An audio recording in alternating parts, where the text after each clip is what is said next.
ලංකාවේ වඩාත්ම පූජනීය ස්ථානවලින් එකක් වන ශ්‍රීපාදය ගැන ඔබ ඇත්තටම කොච්චර දන්නවාද? වසර දහස් ගණනක් තිස්සේ ලක්ෂ සංඛ්‍යාත වන්දනාකරුවන් මේ කන්ද තරණය කරනවා. නමුත් මේ කන්ද වටා අදටත් කතාබහට ලක්වන අභිරහස් ඉතිහාසය සහ පුදුම කරුණු රසක් තියෙනවා. අද මේ වීඩියෝවෙන් අපි ශ්‍රීපාදය ගැන ඔබට පුදුම කරුණු 10ක් බලමු. අවසානය දක්වාම බලන්න. මොකද අන්තිම කරුණ ඔබ පුදුම කරයි. අංක 10. ශ්‍රීපාදයේ කාගේ පාද සටහනද? ශ්‍රීපාදයේ තිබෙන පාද සටහන විවිධාගම් විවිධ ලෙස අර්ථ දක්වනවා. බෞද්ධයන්ගේ බුදුරජාණන් වහන්සේගේ ශ්‍රීපාදය ලෙස සලකනවා. හින්දු සම්ප්‍රදායේ ශ්‍රීවදුවියන්ගේ පාද සටහන් ලෙස සැලකෙනවා. මුස්ලිම් සහ ඇතැම් ක්‍රිස්තියානි සම්ප්‍රදායන්ගේ ආදම්ගේ පාද සටහන් ලෙස විශ්වාස කරනවා. මේ නිසා ශ්‍රීපාදයේ ලෝකයේ විවිධාගම් වලට වැදගත් ස්ථානයක් බවට පත් වෙලා තියෙනවා. අංක 9. සමනල කන්ද කියන්නේ යයි. ශ්‍රීපාදයට සමනල කන්ද කියලත් කියනවා.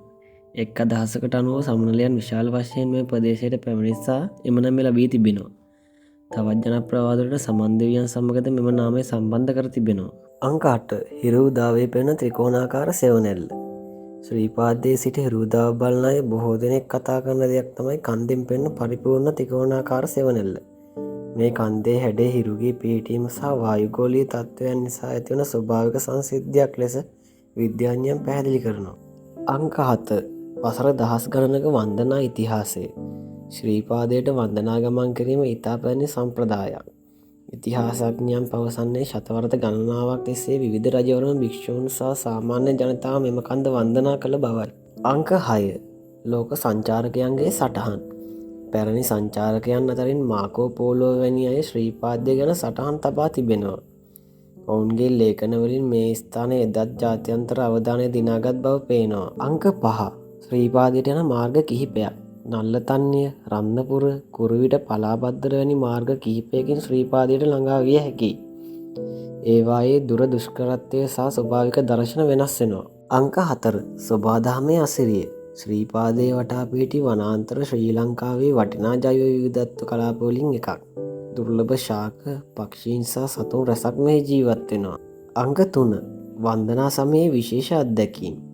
සෑම වන්දනා සමයකදීම දහස් ගණන් බැතිමතුන් රාත්‍රියේ කන්ද තරණය කර හිරු උදාව නරඹනවා. එම දර්ශනය බොහෝ දෙනෙකුගේ ජීවිතයේ අමතක නොවන අත්දැකීමක් බව කියනවා. අංක 2. ලෝක ප්‍රසිද්ධ පූජනීය ස්ථානය. ශ්‍රීපාදයේ ශ්‍රී ලංකාවේ පමණක් නොව විවිධ රටවල සංචාරකයන් සහ බැතිමතුන් පැමිණෙන ලෝක ප්‍රසිද්ධ පූජනීය ස්ථානය. අංක 1. ශ්‍රීපාදයේ සැබෑ අභිරහස. ශ්‍රීපාදයේ පාද සටහනේ මූලාරම්භය ගැන අදටත් විවිධ විශ්වාස සහ මත පවතිනවා. ආගමික විශ්වාස, ඉතිහාසය සහ පුරාවෘත්ත එකට බැඳුණු නිසා ඒ ගැන එකම පිළිතුරක් නැහැ.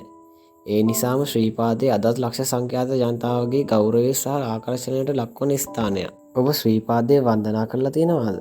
ඔබට අමතක නොවන අත්දැකීම මොකක්ද? කමෙන්ට් එකෙන් අපිත් එක්ක බෙදා ගන්න. මේ වගේ ශ්‍රී ලංකාවේ ඉතිහාසය, අභිරහස් සහ පුදුම කරුණු ගැන තවත් වීඩියෝ බලන්න නම් Amazing Fact LK channel එක subscribe කරන්න. වීඩියෝ එකට ලයික් එකක් දාන්න අමතක කරන්න එපා. නැවත හමු වෙමු.